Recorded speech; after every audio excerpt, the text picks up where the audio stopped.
Assalamualaikum warahmatullahi wabarakatuh. Di sini nama saya Nur Hikmah. Saya akan memberi sedikit informasi tentang buku Islamisasi Pengetahuan menurut Ismail Radji Al-Faruqi. Baik, di sini saya akan memberi sedikit informasi tentang biografi singkat Ismail Radji Al-Faruqi. Ismail Radji Al-Faruqi dilahirkan di Haifa, Palestina pada tanggal 1 Januari 1921. Ayahnya bernama Abdul Al-Huda Al-Faruqi. Beliau memperoleh pendidikan agama dari rumah terutama ayahnya dan masjid lokal setempat. Pendidikan dasarnya dilalui di College the Fresh Lebanon sejak 1926 sampai dengan 1936.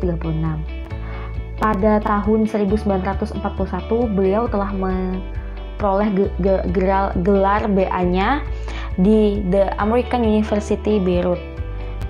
Pada tahun 1945, beliau pernah menjabat sebagai gubernur di Gayle dan pada saat itu umur beliau masih sangat muda, yaitu 24 tahun.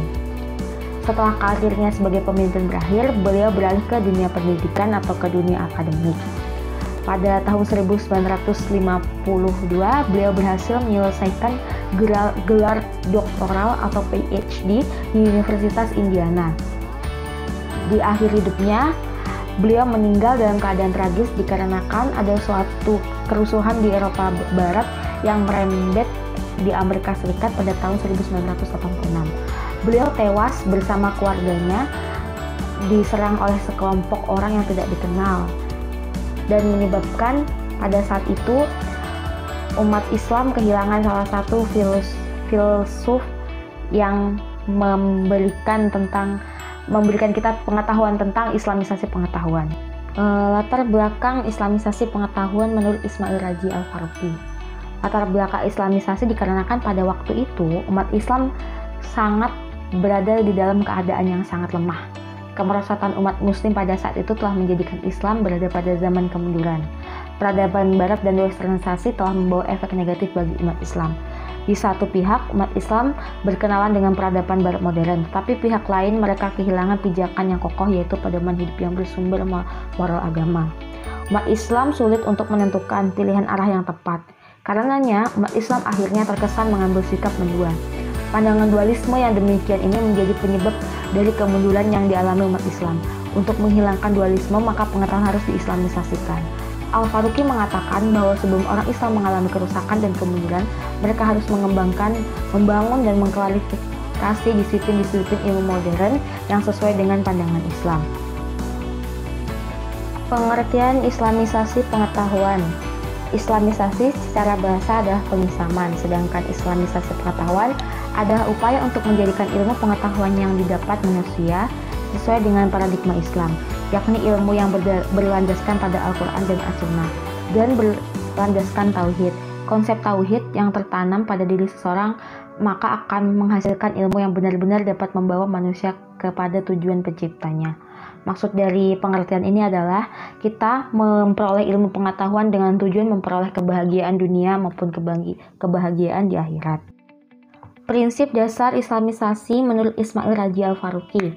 Prinsip dasar ini terbagi menjadi 5. Yang pertama, keesaan atau kesatuan Tuhan, kesatuan ciptaan.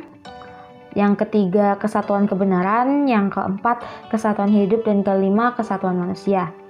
Apa yang dimaksud dengan kesatuan Tuhan? Kesatuan Tuhan bahwa tidak ada Tuhan selain Allah.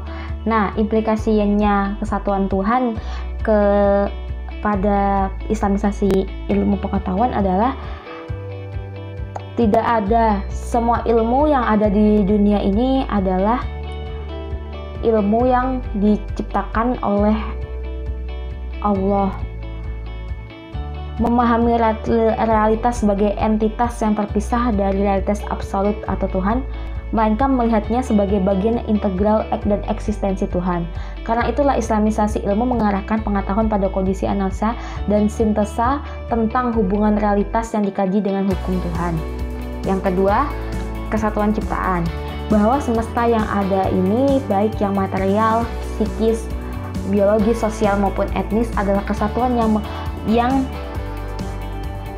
integral, masing-masing saling berkaitan dan menyempurnakan. Bersamaan dengan hal itu, dia juga menundukkan alam semesta untuk manusia. sehingga bisa mengubah polanya dan mendayagunakan demi kesejahteraan umat. Kaitannya hal ini dengan islamisasi ilmu, maka setiap penelitian dan usaha pengembangan keilmuan harus diarahkan sebagai refleksi dari keimanan dan realisasi ibadah kepadanya.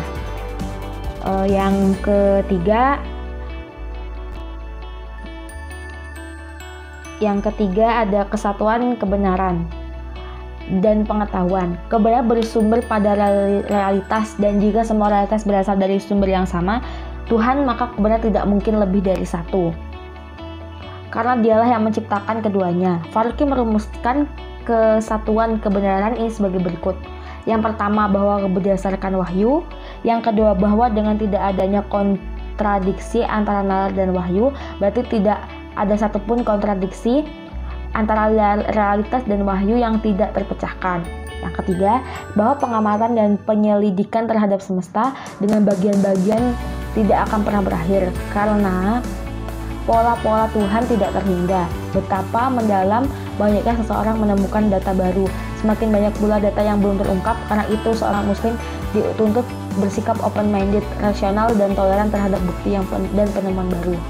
Karena tidak semua penemuan itu dapat dibuktikan secara konkret, karena hanya Allah saja yang tahu tentang kebenaran dan keabsahan suatu ilmu.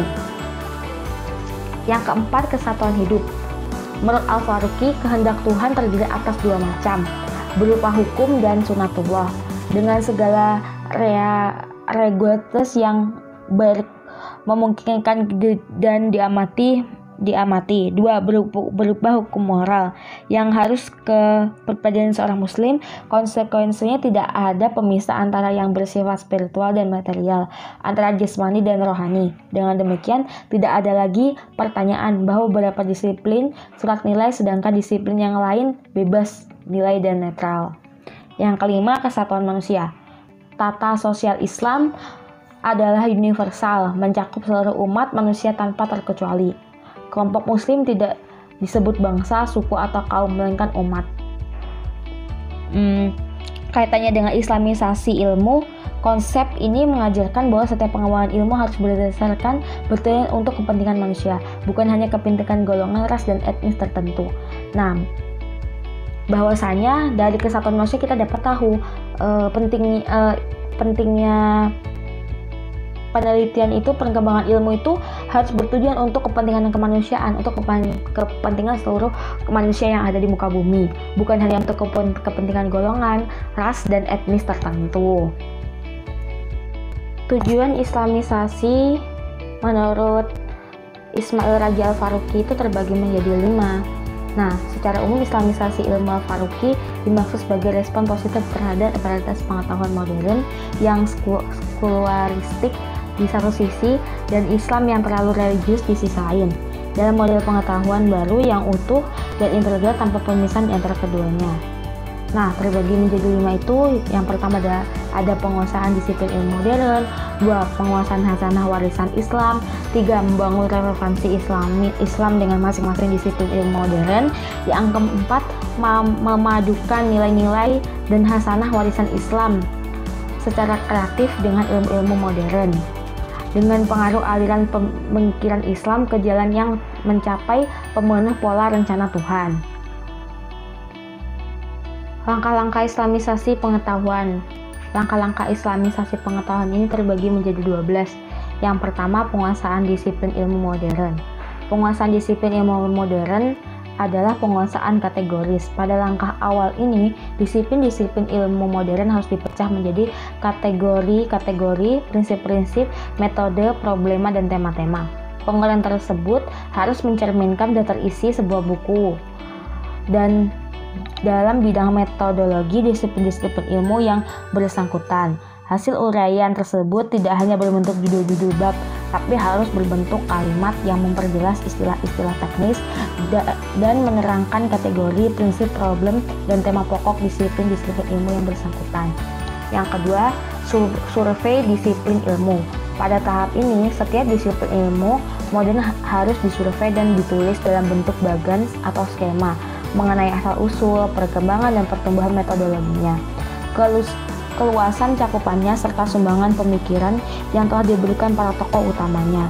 Bibliografi dengan keterangan yang memadai dari karya-karya terpenting di bidang ini harus pula dicantumkan sebagai penutup dari masing-masing disiplin ilmu. Tujuannya untuk menetapkan pahaman muslim terhadap berbagai disiplin ilmu modern yang berkembang di barat, sehingga mereka benar-benar mengetahui secara detail dan menyeluruh tentang kekurangan dan kelebihan disiplin-disiplin ilmu tersebut. Hasil survei yang berkualitas yang dilengkapi daftar pustaka dan footnote yang lengkap akan menjadi dasar pengertian bersama bagi para ahli yang hendak melakukan islamisasi ilmu. Yang ketiga, pengusahaan hasanah Islam. Sebuah antologi. Pada tahap ini perlu dicari sampai sejauh mana hasanah Islam menyentuh dan membahas objek disiplin ilmu modern. Tujuan agar dapat ditemukan relevansi di antara hasanah barat dan Islam. Ini penting karena banyak ilmu muslim didirikan di barat tidak mengenal hasanah Islam sendiri. Kemudian menganggap bahwa hasanah keilmuan Islam tidak membahas disiplin ilmu yang ditekuni. Padahal yang terjadi adalah bahwa ia tidak mengenal kategori-kategori hasanah ilmiah Islam yang digunakan oleh ilmuwan muslim tradisional untuk mengklarifikasi objek disiplin ilmu yang ditekuninya. Nah, proses yang keempat, penguasaan hasanah ilmiah Islam tahap analisa. Tahap ini diadakan analisis terhadap hasanah Islam dengan latar belakang historis dan kaitannya dengan berbagai bidang kehidupan manusia. Tahap ini dimaksud untuk mendekatkan karya-karya hasanah Islam kepada para sarjana didikan barat dan untuk mengenal lebih jauh tentang konstruksi hasanah Islam sehingga diketahui secara lebih jelas jangkauan gagasan yang sesuai dengan konteks masalahnya. Yang kelima, penentuan relevansi Islam yang khas terhadap disiplin-disiplin ilmu. Pada tahap ini, hakikat disiplin ilmu modern beserta dasar prinsip dikaitkan dengan hasanah Islam. Begitu pula relevansi hasanah secara logis dan sumbangan mereka. Dalam hal ini ada 3 hal yang harus dijawab. Yang pertama, apa yang telah disumbangkan oleh Islam mulai dari Al-Quran hingga kaum modernis saat ini kepada keseluruhan masalah yang dikaji disiplin-disiplin ilmu modern. Yang kedua, seberapa besar sumbangan Islam tersebut dibanding ilmu-ilmu barat, sejauh mana tingkat pemahaman, kekurangan serta kelebihan hasanah Islam dibandingkan wawasan dan lingkungan disiplin ilmu modern. Yang ketiga, jika ada bidang masalah yang sedikit disentuh atau bahkan di luar jangkauan hasanah Islam, ke arah mana ilmuwan Islam harus mengisi kekurangan, merumuskan kembali permasalahan dan memperluas cakrawala wawasan disiplin ilmu tersebut. Yang keenam, penilaian kritis terhadap disiplin ilmu modern dan tingkat pengembangannya di masa kini. Setelah mendeskripsikan dan menganalisis berbagai sisi dan relevansi antara hasanah Islam dan barat, sekarang melakukan analisis kritis terhadap masing-masing ilmu, dilihat dari sudut Islam. Inilah langkah utama dalam islamisasi ilmu. Di sini ada beberapa hal yang harus dijawab.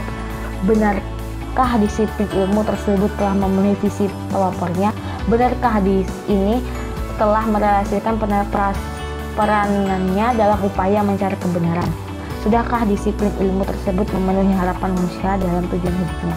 Sudahkah ilmu tersebut mendukung pemahaman dan perkembangan pola ciptaan ilahi yang harus dilakukan?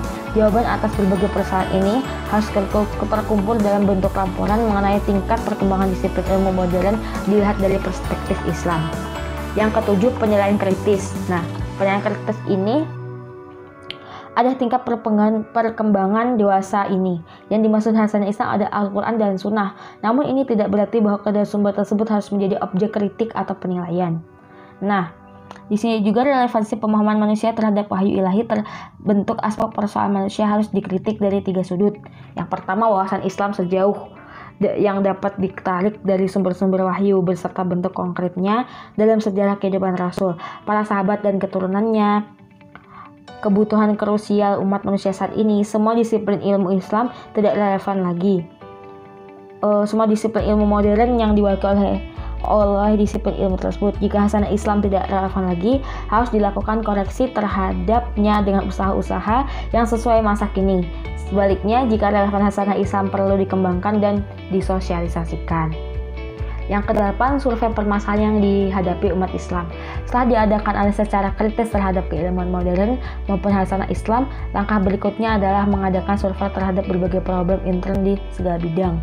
problem ekonomi, sosial, dan politik yang sedang dihadapi dunia Islam ini sebenarnya tidak berbeda dengan gunung es dari kelesuhan moral dan intelektual yang terpendam. Nah, karena kearifan yang terkandung dalam setiap disiplin ilmu harus dimanfaatkan untuk memecahkan problem umat Islam. Tidak seorang muslim pun boleh membatasi ilmunya dalam satu titik yang hanya memuaskan keinginan intelektualitasnya, lepas dari realitas harapan yang diaspirasi umat Islam. Yang ke-9, survei permasalahan. Nah, survei permasalahan ini harus adalah beberapa hal umat Islam memang terbelakang dibanding bangsa lain. Nah, maksud dari survei permasalahan ini adalah untuk menjawab visi Islam ada tanggung jawab yang tidak terbatas pada kesejahteraan umat Islam. Nah, Islam mempunyai wawasan yang diperlukan bagi kemajuan peradaban manusia untuk menciptakan sejarah baru di masa depan. Karena itu, ilmuwan muslim harus terpanggil untuk berpartisipasi menghadapi problem kemanusiaan dan membuat solusi terbaik sesuai misi dan visi Islam. Yang ke-10, analisa sintesa kreatif dan sintesa. Setelah memahami dan menguasai semua disiplin ilmu modern dan disiplin keilmuan Islam tradisional, menimbang kelebihan dari kelemahan masing-masing, mendeterminasikan relevan Islam modern. Nah, di sini tuh gunanya adalah untuk membandingkan antara disiplin ilmu modern dan disiplin keilmuan Islam tradisional, sehingga harapan Islam setiap bidang kehidupan dan bagaimana sintesa baru tersebut mengerahkan umat Islam maupun umat Islam ke arah terwujudnya harapan tersebut. Jika diketahui relevansi ilmu Islam untuk topik tertentu dan setelah diketahui pula ciri khas permasalahan yang dihadapi. Nah, di sini tuh untuk mengetahui hasanah ilmu Islam harus terkait dengan hasil-hasil ilmu modern dan harus mulai menggerakkan barisan dengan pengetahuan sampai cakrawala lebih dapat memberi solusi tuntas bagi permasalahan dunia di samping permasalahan yang muncul dari harapan Islam. Yang ke-11 ada penuangan kembali disiplin ilmu modern ke dalam kerangka Islam. Nah, namun penulisan buku ini tuh bukan pencapaian final, melainkan justru baru sebagai permulaan dari sebuah perkembangan peradaban Islam. Di masa depan, buku-buku daras hanya sebagai pedoman umum bagi perkembangan selanjutnya. Karena itu, esai-esai yang mencerminkan dobrekan pada bagian setiap topik dan cabang ilmu harus pula ditulis sebagai wawasan latar belakang atau bidang relevansi yang dari sana diharapkan akan muncul wawasan baru Islam bagi masing-masing cabang ilmu modern.